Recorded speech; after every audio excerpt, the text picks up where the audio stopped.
You are listening to the Tricorder Transmissions and 5-Year Mission, Episode 12.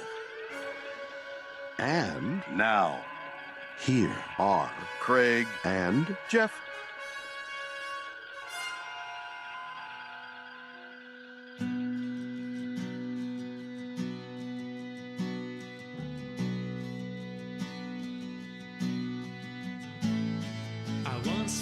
Captain of the Enterprise.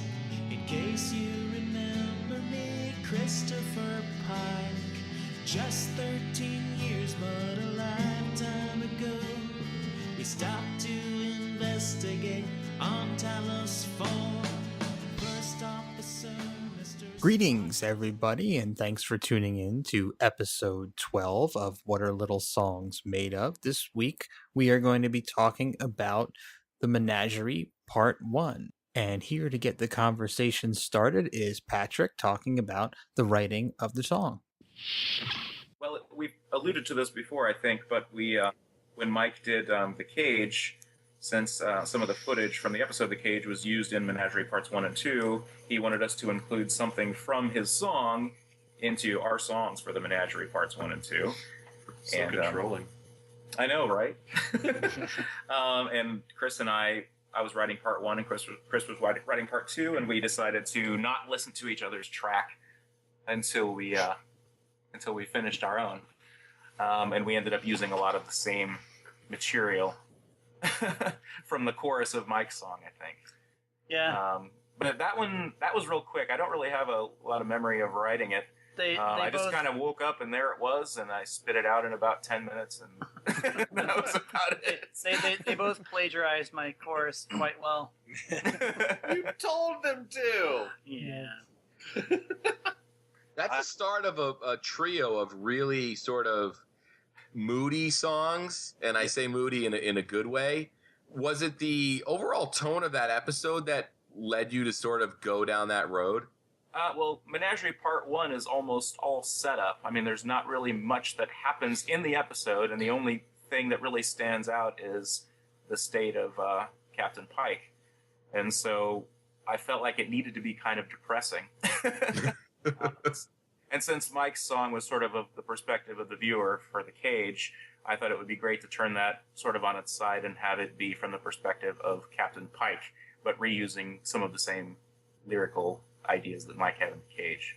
Which, when I heard the song, I wondered if Patrick's lyrics were kind of a stab at mine, because I said, because I'm saying, to Captain Pike, you're not my hero.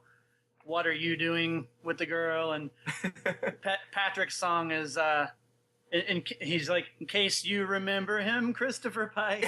I was the hero.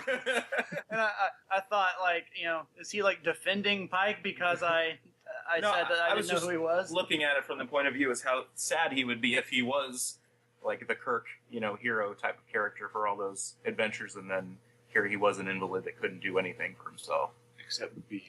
Except Beep. I also remember this song had one of our first major controversies, which was, do we really want to include a Star Wars reference in a song? I was going to ask that. So they're referring to the more machine now than man? Yeah. After a short discussion...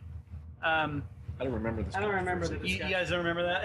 I don't think it lasted long. I think it was like a day of emailing or whatever, or maybe even just a talk at practice. I think it was mentioned, but I don't think there was really much discussion about it. Yeah, but we decided it would be okay.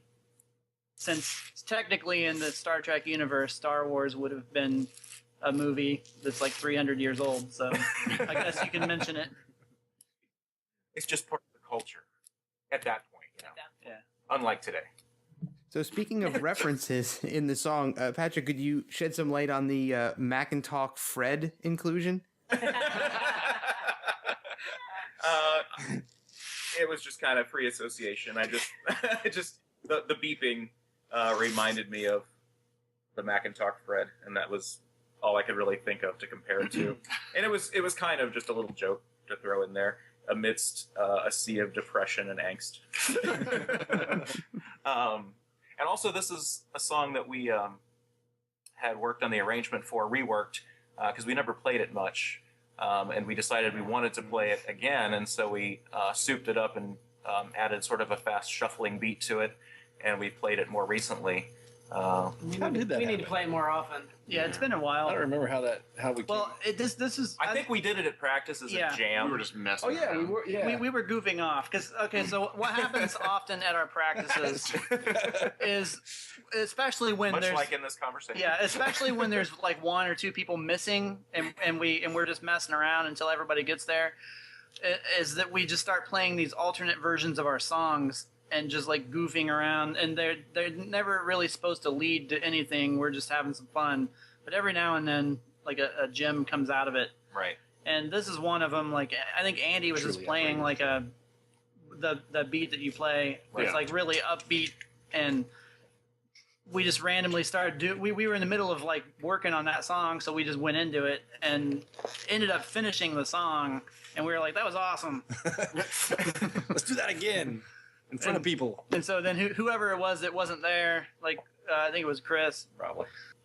he walks in and he's like, what? Which is often the I think I case. was there for that because I remember getting that Because you had to the play accordion. Yeah, because I think I got Yeah. that right away. But I think this is the first song that we had an actual alternate version of that we play. Right. Um, And we had talked about doing a new recording of it and making it a bonus track at some point. Yeah. We were gonna do it for this. We were going to do it for Spock's Brain, and didn't then have we time for it. ended up working on something else instead.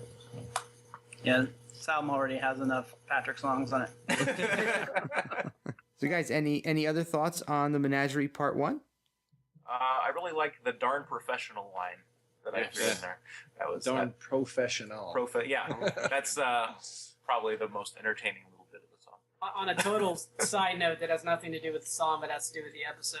I think we talked about back when we did What Are Little Girls Made Of, that there's, Mike and I have this top 10 list of, Oh, boy. the hottest, OT, TOS. TOS. It always comes back to Noah's Yeah, little and list. Yeah. Anyway, top 10 list of hottest girls in Star Trek. And this episode has one of them in it, but it's just like a background character. She's just like sitting at a desk for like 4 seconds as someone passes by, but she's on my top 10. I just wanted to mention that episode if somebody wants to look for it. Can you give us a timestamp on where she appears in the episode? Or maybe the scene. Is it? I can at this moment, but Is it? It's not during the cage footage, right? It's the no, newer it's Menagerie footage. Yeah, it's in the present time. Yeah, it's footage, somebody on the Enterprise, I think, I don't even know if it's the Enterprise. I think it's when they're when they're down, going to see when Pike. they go Yeah. to see Pike. Yeah, Okay. it's one of His those. second- So that gives you an idea in like the first 10 minutes or so. Yeah, probably. So we're going to queue up Menagerie 1. Check it out. But we should Let us know what the timestamp we is. should also mention, if we're talking about the top 10, that Good. gr- that what's her name? Vina? Is that her Susan name? Oliver? Yeah, Yeah. Susan Oliver. I mean, she's probably on my top 10. Oh, yeah. She's I agree with that. She's probably up there. Yeah. yeah. It's great final thoughts, guys. Those are our final thoughts. Final thoughts. Ever. No, it's not. All right. Any more from you, Craig, on this one?